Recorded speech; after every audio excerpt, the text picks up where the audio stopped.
over to the infield and help celebrate the champions in the Sebring victory lane. Absolutely free to be there, join in the celebrations.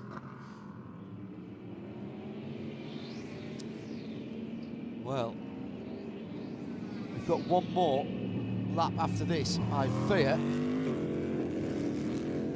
because the safety car lights are still on as they're coming onto the back straight, so they won't be going green right yet.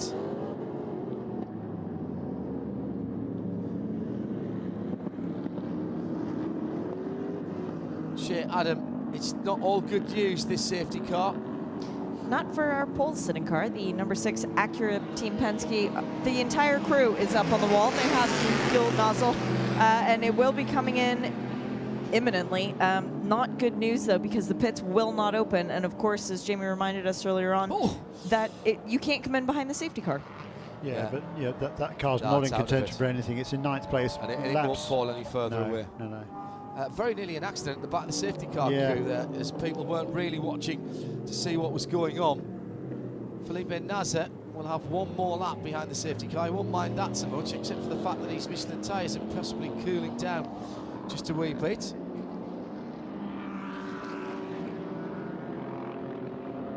Class split is ongoing, it says, so we will get the class split, so that will line everybody up. It's interesting. Yeah, so we'll have all the prototypes then together. Here comes the number 7 car. There will be a class split, so this really does throw the cat amongst the pigeons. Yeah, and it does bring Philip Albuquerque and Alexander Rossi right back into the game, because we're now going to have the 4 prototypes. There is a number 54 car is in there as well, and that is, I think it's in 3rd place on the road. I think the order as they went past here was 31.10, 54, which is actually a lap down, and then the number 5 and number 7, which are not a lap down. Correct. Unless but Colin Brown's a lap ahead of Olivier Pla, so he can pull over and let those guys go, which is what he should do. Yeah, they haven't even caught up yet, I don't think. Right. Are you ready then, Jeremy? Because you know we've only done 11 hours and 51 minutes, and we're going to have a ridiculous dash for cash at the end. I love it. I do, but we had just a fabulous race was going in any case. We didn't need the yellow to potentially. Not a manufactured yellow, we should say. A suspension collapse on the Bill Oval at 96 Turner BMW. He could not drive that car any further. He tried to get it away. So cast any conspiracy theories from your mind. Ian McCarthy says the 63-3 crew for Sebring SOTR, special mention to everyone at IMSA and RSL. Well, it's standard operating practice that we never award ourselves anything, but thank you for the thought. It has been a great run by everybody here this weekend. Blackpool Johnny has disappeared. Hold on to your socks. He'll be walking around somewhere, staring at things and taking it all in. This has been sensory overload for him. He hasn't gone back and hit the adult beverages before we get back to watch the Grand Prix. Right, Jeremy, taking some sustenance. You might need to do some quick writing on the old pit charts here, the lap charts rather. This is an extraordinary finish to an historic race that has, well, provenance that goes back a very long way. If you're thinking of running away now to beat the traffic, make sure you tune in to 100.9 FM or XM 201 Sirius 216, and thanks to XM Sirius for loaning us their airwaves. They'll be giving us more through the season, as once again they take every one of the IMSA WeatherTech Sports Car Championship events. Check the website for details at xmsirius.com or at imsa.com. IMSA TV also streaming all the way through the season. A lot of waving by Nasser, and then he kicks it into gear and pushes it away. That might be looked at, actually. Very naughty indeed. Didn't need to do that. 7 minutes to go. Green flag in the air. It's the run to the checkered flag. Hats off to Colin Brown there for keeping well to the left on the front straight to allow the number 5 and number 7 cars to go past him. How close was that to changing his speed, Jeremy? And that will be the thing that the stewards will be looking at, to get the guy behind to brake, and then you put your foot down. Well, quite. You know, it's you're supposed to maintain safety car speed. That's what the drivers are told in no uncertain terms.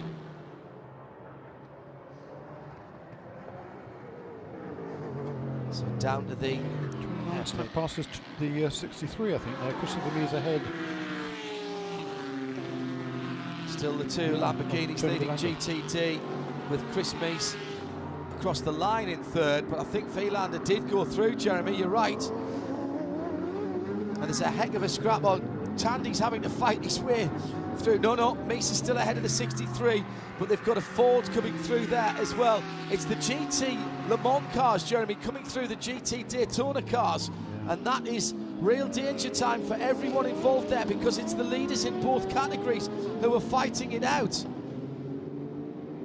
At the front of the field, Philippe Nasser has opened up a decent enough lead, over half a second already. All the GT cars are effectively in a long line, and everybody's battling with everybody else. Don't care what class you're in, I want to be by. Yeah, oh, down the inside, the Ford 67's gone around, trying to go down the inside of one of the GTD cars, made a mistake, and it's gone. Briscoe's gone around, he's lost second place. Joey Hand's gone through, he rejoins. That's an unsafe rejoin as well. That is not a smart move, right in front of Catherine Legg, who's in 5th position with Mario Farnbacher behind her, so she's made up a position. No, Farnback has gone past Blinkemolen. That's what's happened. Oh, Ryan. Just a little over anxious. Trying to get past the 44 of Andy Lally as Andy was going to the apex, and there was a tiny bit of a touch. Lally absolutely on the racing line there and committed to a very fast right-hand corner. No way that he could have done anything else. It is a shame, while we're doing the class split, it is a shame that we couldn't put the GTLM cars ahead of the GTD cars, because that's the reason why they put the prototypes at the front, is to get them out of the way of the traffic. Well, or not. Maybe in the future we should look towards doing the same in the GT classes, put the faster class ahead of the slow one, so we wouldn't have this potentially ruining 2 races effectively. Yeah. Not saying it did, but it certainly could do. Well, Andy Lally's dropped back a bit from Bertolotti. Tony Vilander may have been the one that got the advantage there. Yeah, because Vilander got back ahead of Meese, didn't he? Yes. I think Tell so. you what, Blinkemolen made up a couple of places on that lap. He made 3 places up on that lap. Mario Farnbacher, Catherine Legg and Patrick Long. Yeah, Mario Farnbacher lost a couple of places. There goes Nazar, there goes Taylor, Right, there goes Albuquerque. Let's take stock of what's going on in the GT battles. The second place Ford now without an illuminated number panel on the left-hand side, but I think that's now Joey Hand, the 66. Antonio Garcia now in the 3rd, John Edwards in 4th, the second Porsche in 5th. That's massive. And Nick Tandy with a 1.7 lead over Joey Hand, 1.7 second lead over Joey Hand. Watch out for Antonio Garcia, 2.5 minutes to go. Philippe Albuquerque dropping away from Jordan Taylor. So the battle at the front of the field is spreading out again. Alexander Rossi can't live with Albuquerque. Albuquerque can't live with Jordan, and nobody can live with Felipe Nasser. But in the GT Le Mans category, it's still all up for grabs too. 911 Porsche, Nick Tandy. Oh no, 3.5 seconds. Nick's pulled the pin. Well, yeah, but that all came with that schmozzle there with Ryan Briscoe when he spun off. Yeah, but he took 1.5 seconds out of Joey Hand that time around. That is impressive. Tandy's really good on restarts. Be BMW flashing its lights at the, I think that's Andy Lally again, BMW right up behind him. This time the pass is made a little more conventionally. It's the BMW of John Edwards, who's the better placed of the two BMWs. He's trying to stay with the Corvette. White flag, 3 3/4 miles and 17. Make that 16 corners now as the leader, Felipe Nasr, goes through turn number 1. He's got the advantage of the fact he's not started catching up at the back of the field because of, well, I say that, there's used to now traffic ahead of him. He's got one car to get past. It's the Starworks Audi that's ahead of him. He's going to get round the outside of Big Ben. That's not a problem. Jordan Taylor is close to within 1.4 seconds. Oh, big lock up for the leader. Goes a tiny little bit wide at turn 7. No action for the 25 and the 3. Right, okay. That's not the two cars I was expecting to see. That's Connor De Filippi and Antonio Garcia. Well, 25 cars a lap down. Yeah. Haven't seen the Lally and Briscoe incident being investigated yet. Half a lap to go, Jeremy. Surely Nasr can't lose it from here. Jordan Taylor's not given this up. He has not given this up. But he's not close enough. Coming through onto the back straight for the last time. He's closer. There's no doubt that he's closer. But it would have to be a massive banzai move into the final corner. Felipe Nasr, Pipo Derani and Eric Curran are going to take the big top step in the 2019 Mobil 1 12 Hours of Sebring.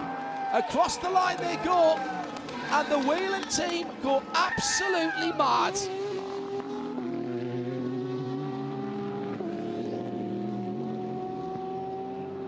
In GT Le Mans, it's going to be Porsche. Jamie is down with the overall winners. I was watching Pipo Derani on that final lap. He was pacing back and forth. He was biting his knuckles. I saw him say a prayer. He's now congratulating his team, so I'm going to grab Eric Curran. He's walking so fast. Eric, the race today, so many different conditions, so much to overcome, but you guys did it. You won the 12 hours. Yeah, I mean, we finished second here a couple times with our wheeling cars and never got to the top step of the podium, and this feels amazing. Hats off, these Action Express guys kill it. The Wheeling Engineering Cadillac was phenomenal.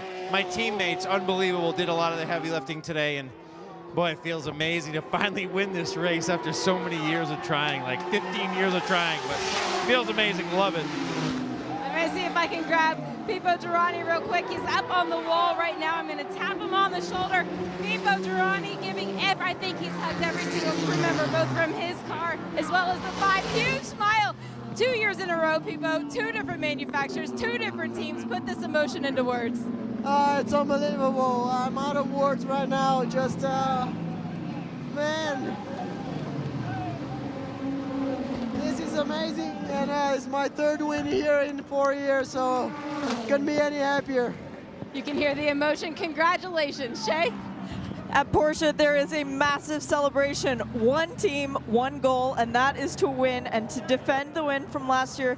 Fred McVecky, you said yesterday that this is your favorite race in America. Congratulations, you've won it 2 years in a row. Yeah, really awesome. I have no word because with the beginning of the race in the rain, it was so difficult for us. We came back from last, and again, like last year, an awesome job from everybody. All the team is really team winning, and this is really fantastic for us. Congratulations. Thanks a lot. Well, when you talk about endurance racing and you put a win at the Rolex 24 and you put a win at the 12 Hours of Sebring and GT Daytona, it is the number 11 GRT Grasser Racing. Rick, I just saw the celebration down here. Coming over to the United States to do these endurance races, 2 Rolex wins in 1 year. How do you guys do it? I don't know, it's really unbelievable. I mean, Mirko did an outstanding job in the last 2 stints. He went in P6 and he finished the race in P1. We had the perfect strategy, so big thanks to Grasser Racing. We just managed to get the fuel going for the last few laps, so we are really, really happy. Congratulations. extraordinary record for Rick Breukers.